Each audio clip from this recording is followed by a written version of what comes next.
This isn't just a lake. It's a story of stillness, turned into revival.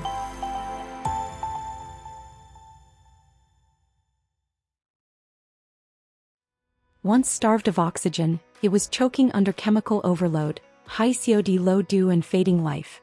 Eutrophication, algal blooms, foul odors and pathogens have reduced these natural ecosystems to neglected water bodies.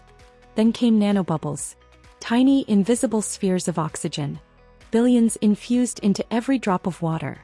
These nanobubbles don't just float.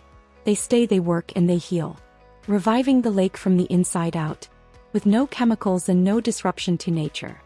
In just days we saw nature breathe again. Cleaner water, healthier ecosystems, a second chance for a forgotten lake. One lake, one pond, one future. Let's revive it together. Be part of the clean water revolution. Connect with us at NICONanobubbles.com.